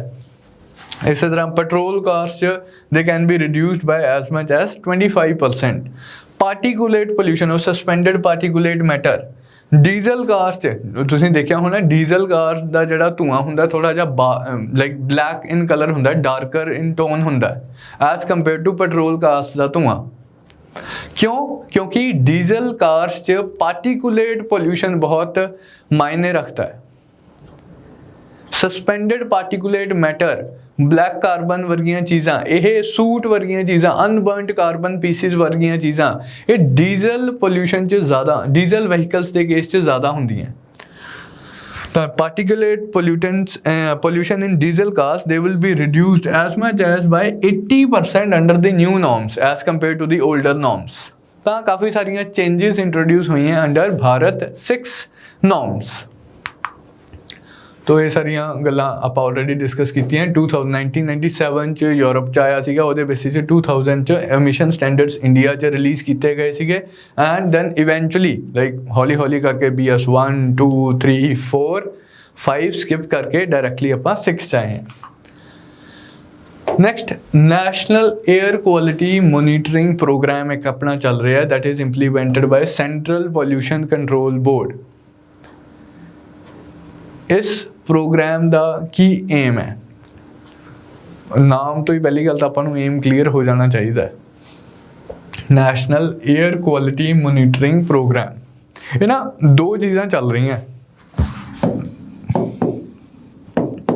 एक आजकल जिहड़ा ज़्यादा न्यूज़ च रहिंदा that is air quality index. दूसरा हैगा नैक्स, ਇਹਦੇ ਬਾਰੇ ਆਪਾਂ ਪੜਾਂਗੇ ਆਹੀ national ambient air quality standards NAAQS. India ਦਾ national air quality monitoring programme ਚੱਲ ਰਿਹਾ ਸੀਗਾ, ਜਿਹਦੇ like under this programme we use to monitor the levels of different pollutants in different urban centers. Aim is to determine the status and trends of the ambient air quality। एक अच्छी air quality ਆਪਾਂ ਕਿਹਨੂੰ ਕਹਿੰਦੇ ਆ ਉਹ determine ਕਰਨਾ ਕਿ different cities of India 'ਚ ਇਹ air quality ਹੁਣ ਜਿਹੜੀ ਆਪਾਂ एक अच्छी एयर किनू कहने हैं ये स्टैंडर्ड्स जेडे डिनोट करना, वो स्टैंडर्ड्स की है वो आ वाले स्टैंडर्ड्स है national ambient air quality standards determine करना एंड की डिफरेंट सिटीज़ इन्हां स्टैंडर्ड्स नू मीट कर रही हैं to identify non attainment city किन्ना सिटीज़ च ये स्टैंडर्ड्स मीट नहीं हो रहे हैं किस तरह आप पोल्यूशन नू कंट्रोल च लिया सकते हैं to undertake preventive and corrective measures. लेकिन ये हुण इस च पहला एग्जाम पॉइंट ऑफ व्यू तुसीं की याद रखना है कि नैक्स जिहड़े है नैशनल एंबीएंट एयर क्वालिटी स्टैंडर्ड्स जिहड़े है भी किन्नी मैक्सीमम सल्फर डाइऑक्साइड हो सकती है, किन्ना मैक्सीमम ए पोल्यूटेंट हो सकता है, वो पोल्यूटेंट हो सकता है। ये 12 डिफरेंट पोल्यूटेंट्स लिए मैंशनड है। ये सारे तुसीं 12 पोल्यूटेंट्स ध्यान च रखने हैं sulphur dioxide, nitrogen dioxide, PM10, PM2.5। Now you know about all these pollutants ozone, lead, इस तो अलावा carbon monoxide, arsenic, nickel, benzene, ammonia and benzopyrene. इत्थे 12 पोल्यूटेंट्स है। आपां इनू कंपेयर करांगे एयर क्वालिटी इंडेक्स नाल जिहड़ा अजकल ज़्यादा पॉपुलर है, उस केस च 8 पोल्यूटेंट्स है। कुछ कॉमन होंगे कुछ डिफरेंट होंगे, तो तुसीं ध्यान च रखना है भी नैक्स से किहड़े आंदे आ ते एयर क्वालिटी इंडेक्स से किहड़े आंदे आ, तुहानूं एग्जाम चो क्वेश्चन आ सकता है। तो 12 पोल्यूटेंट्स तुसीं याद रखने कि अपना नैशनल एंबीएंट एयर क्वालिटी जिहड़ा स्टैंडर्ड्स है ਇਹਦੇ तहत ਜਦੋਂ ਆਪਾਂ एयर पोल्यूशन ਨੂੰ ਮੋਨੀਟਰ ਕਰਦੇ ਹਾਂ ਤਾਂ these are the 12 pollutants that we take care of। Next ਜੇ 에ਅਰ ਕੁਆਲਿਟੀ ਇੰਡੈਕਸ ਦੀ ਗੱਲ ਕਰੀਏ, ਇਹ ਸਵੱਛ ਭਾਰਤ ਮਿਸ਼ਨ ਦੇ ਅੰਡਰ ਲਾਂਚ ਕੀਤਾ ਗਿਆ ਸੀਗਾ ਲੇਟਲੀ 2015 ਚ, ਉਹ ਪਹਿਲਾਂ ਤੋਂ ਚੱਲਦਾ ਆ ਰਿਹਾ। ਹੁਣ ਇਹਦੇ ਤਹਿਤ ਮਤਲਬ ਥੋੜ੍ਹਾ ਜਿਹਾ ਇਹਨਾਂ ਨੇ ਨਾ ਉਸ ਪ੍ਰੋਗਰਾਮ ਨੂੰ ਸਿੰਪਲੀਫਾਈ ਕਰਨ ਦੀ ਕੋਸ਼ਿਸ਼ ਕੀਤੀ ਕਿ ਇੱਕ ਤਾਂ ਇੰਸਟੈਡ ਆਫ ਗਿਵਿੰਗ ਆਫਕੋਰਸ ਯਾਰ ਤੁਸੀਂ ਸਲਫਰ ਡਾਈਆਕਸਾਈਡ ਪੋਲਿਊਸ਼ਨ ਮੈਜਰ ਕਰ ਰਹੇ ਹੋ, ਤੁਸੀਂ ਨਾਈਟ੍ਰੋਜਨ ਆਕਸਾਈਡਸ ਦਾ ਪੋਲਿਊਸ਼ਨ ਮੈਜਰ ਕਰ ਰਹੇ ਹੋ, ਤੁਸੀਂ let's say XYZ carbon dioxide gas the pollution measure ਕਰ ਰਹੇ ਹੋ। ਜੋ ਜਿਹੜੇ ਵੀ ਪੋਲਿਊਟੈਂਟ ਦਾ ਤੁਸੀਂ ਲਿਮਿਟ ਮੈਜਰ ਕਰ ਰਹੇ ਹੋ, ਕੁਆਂਟਿਟੀ ਮੈਜਰ ਕਰ ਰਹੇ ਹੋ, ਉਹਦੀ ਕੋਈ ਕੰਸਨਟ੍ਰੇਸ਼ਨ ਹੋਊਗੀ। ਉਹਨੂੰ ਕੰਸਨਟ੍ਰੇਸ਼ਨ ਦੇ ਲੈਟਸ ਸੇ ਮੈਂ ਕਹਿ ਦਾਂ ਕਿ 7 kg ऑफ या 7 grams ऑफ सल्फर डाइऑक्साइड पर क्यूबिक मीटर ऑफ एयर। इस तो आप की समझे ना तो कुछ पता चलिया ना मैनू कुछ पता चलिया भी पोल्यूशन है कि नहीं है। तो इन्होंने इस क्वांटिटेटिव चीज़ में थोड़ा जा क्वालिटेटिव रूप भी देने की कोशिश की भी जिन्हों तो पता है कि ये चीज़ भी 6 grams of sulphur dioxide in 1 cubic metre of air का मतलब की हो तो इदा समझ ले। बाकी तुहाडे मेरे वर्गे लिए मतलब जो एक आम इंसान लिए कहने का मतलब है, इन्होंने क्वालिटेटिव मैजर भी इंट्रोड्यूस किया कि आप 6 कैटेगरीज बना देंगे हैं कि good air quality, satisfactory air quality, moderately polluted air quality, poor air quality, very poor and severely polluted air quality. इन्होंने 6 कैटेगरीज बनातियाँ कि जे तो sulphur pollution, particulate pollution, nitrogen pollution, carbon pollution इन्ना है तो क्वालिटी गुड है, इन्ना है तो क्वालिटी सैटिस्फैक्टरी है। तो उन्होंने कुछ एक टेबल जा बनाता। आइडिया की है, आइडिया ये नहीं है कि नंबरां च उलझ जाना, आइडिया कि आप क्वालिटेटिवली दस सकीए कि पोल्यूशन लाइक एयर क्वालिटी इत्थे बैटर है, सैटिस्फैक्टरी है, सीवियर है, पोल्यूटेड है, किस तरह की है। एंड फिर इस इन्होंने कलर कोडिंग भी इंट्रोड्यूस करती हो, तुसीं देखिया होना जे चंडीगढ़ जिमें लग्या होया अपने 43 सैक्टर बस स्टैंड चले जाइए, डिफरेंट PAU के बाद लुधियाने के बाद लग्या हुंदा एयर क्वालिटी इंडेक्स उत्थे की चल रहा उस टाइम ते, तां कलर कोडिंग करती भी ग्रीन है तो गुड है, जे येलो है तो ये मतलब है, इस तरह so that ordinary people they can know about the quality of the air. हुण इस पोल्यूटेंट्स किहड़े है, उत्थे 12 सीगे, इत्थे 8 पोल्यूटेंट्स है। PM10, PM2.5 ये पुराने ही हैं, nitrogen dioxide, sulphur dioxide, carbon monoxide, ozone, ammonia and lead. ਇਹ ਪੋਲਿਊਟੈਂਟਸ ਹੈ, 8 ਪੋਲਿਊਟੈਂਟਸ ਹੈ ਜਿਹੜੇ ਆਪਾਂ 에ਅਰ ਕੁਆਲਿਟੀ ਇੰਡੈਕਸ ਦੇ ਤਹਿਤ ਕੰਸੀਡਰ ਕਰੀਦੇ ਹੈ। ਤਾਂ ਇਹ ਤੁਸੀਂ ਦੋ ਜਿਹੜੇ ਪ੍ਰੋਗਰਾਮ ਹੈ 에ਅਰ ਕੁਆਲਿਟੀ ਨੈਕਸ ਵਾਲਾ ਔਰ 에ਅਰ ਕੁਆਲਿਟੀ ਇੰਡੈਕਸ ਵਾਲਾ ਦੋਨੋਂ ਧਿਆਨ 'ਚ ਰੱਖਣੇ ਹੈ, ਤੁਹਾਡੇ ਐਗਜ਼ਾਮ ਪੁਆਇੰਟ ਆਫ ਵਿਊ ਤੋਂ ਇੰਪੋਰਟੈਂਟ ਹੈ। ਤਾਂ ਅੱਜ ਦੀ ਕਲਾਸ ਆਪਾਂ ਇੱਥੇ ਹੀ ਖਤਮ ਕਰਾਂਗੇ ਇਸ ਟੌਪਿਕ ਦੇ ਨਾਲ। ਕੱਲ ਦੀ ਕਲਾਸ 'ਚ ਆਪਾਂ ਹੈ ਪੋਲਿਊਸ਼ਨ ਐਂਡ ਕਲਾਈਮੇਟ ਚੇਂਜ ਵਾਲੇ ਟੌਪਿਕ ਨੂੰ ਕਨਕਲੂਡ ਕਰਾਂਗੇ। That's all as far as today's class is concerned. Thank you.